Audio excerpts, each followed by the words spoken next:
He wasn't supposed to stop. It was just another quick walk from his office to the private parking garage. Until he heard it. A beat, a rhythm. A sound so raw and desperate it didn't belong in the cold concrete jungle of downtown. And when he turned his head, he saw the boy. Not just any boy, barefoot, clothes torn, moving with a precision that didn't match his age or his circumstances. For some reason, that moment would change everything. Before we dig deep into this shocking story, kindly hit the like button, subscribe, and turn on your notification bell so you never miss real stories that reveal the darkest truths and biggest betrayals. Richard Halden was not the type to give out loose change. At 52, he was the CEO of one of the city's biggest property development firms, worth an estimated $150 million. He built his life on discipline, tight schedules, no distractions, and absolutely no emotional investments outside business. If you asked his employees, they'd say he was all sharp suits and sharper words. He didn't do sentiment. That day was no different until the music pulled him in. The boy looked about 11, maybe 12, with wild curls and skin smudged by street dust.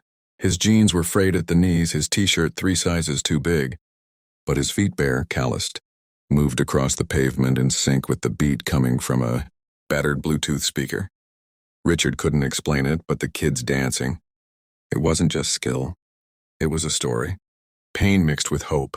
Every spin, every stomp seemed to be fighting something invisible.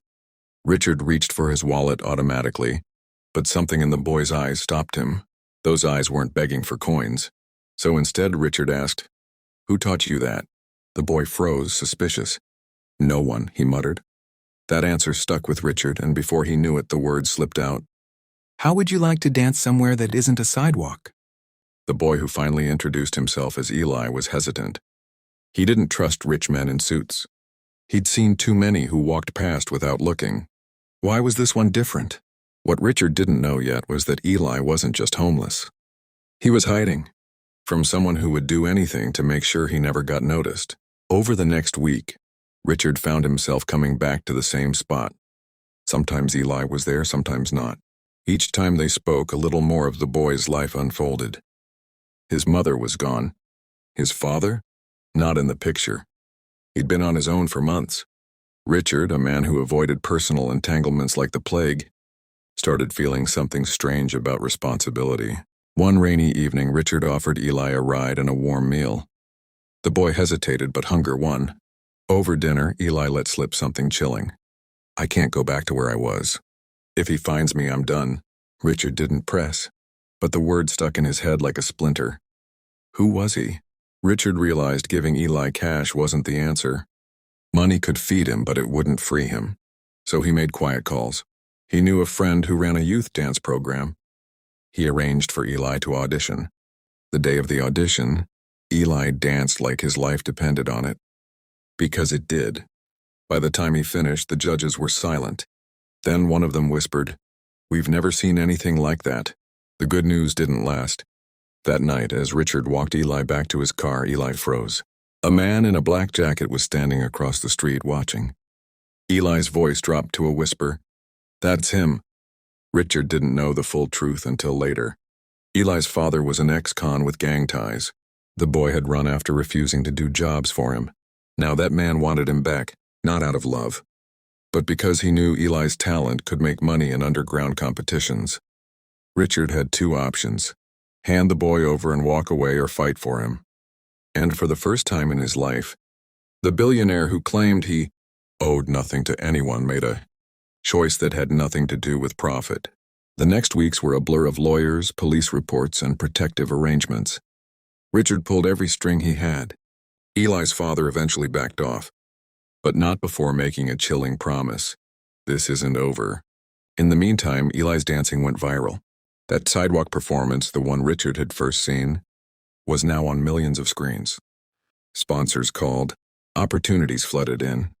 Years later, Eli would tell interviewers, "He didn't just give me money. He gave me a life." Richard never saw himself as a hero, but every time he watched Eli on stage, moving freely under the lights, he knew. That cold, rainy day on the sidewalk, he didn't just walk past a dancer. He walked into the most important chapter of his life. It was 2:14 a.m. when Richard's phone rang. He almost didn't pick up until he saw the caller ID, Eli. The boy's voice was trembling. Richard, someone's outside my window. Richard was out of bed and in his car in minutes. When he arrived at Eli's temporary apartment, the street was empty, but a single envelope lay on the doorstep. Inside was a Polaroid of Eli dancing at his last show, with the words scrawled in red marker, "Still mine." Richard knew this wasn't just intimidation, it was a warning. The man in the black jacket, Eli's father, was back in the city. With police reluctant to act without solid evidence, Richard devised his own plan.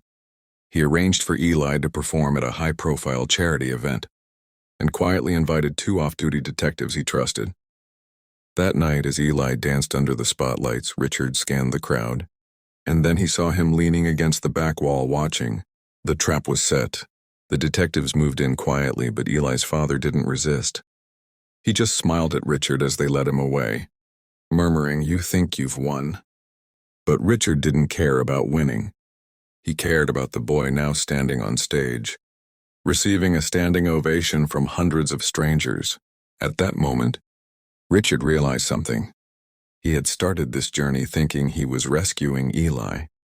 But in truth, Eli had rescued him from a life of isolation, from living without purpose. And while the road ahead was still uncertain, one thing was clear. That day on the sidewalk had not been a chance. It had been destiny. Weeks passed without incident. Eli was thriving with new clothes, a mentor from the dance academy, and a schedule packed with rehearsals. Richard could almost believe it was over, until a news report flashed across his phone. Local man escapes police custody during transfer. The grainy CCTV image left no doubt. It was Eli's father. Richard didn't tell Eli, not yet. He couldn't bear to put fear back in the boy's eyes. But inside he knew. They were living on borrowed time. One evening, Richard returned to his penthouse to find a plain envelope slipped under his door. No address, no name, just one folded sheet of paper inside. You can't protect him forever. No threats, no demands. Just a chilling reminder that the man in the black jacket was patient and watching. Richard made a decision that night. If they were going to win this fight, they couldn't just hide. They had to build a future so bright that no shadow could dim it. 6 months later, Eli performed at the city's largest theater in an event broadcast nationwide. His story had gone viral, and people everywhere were rooting for him.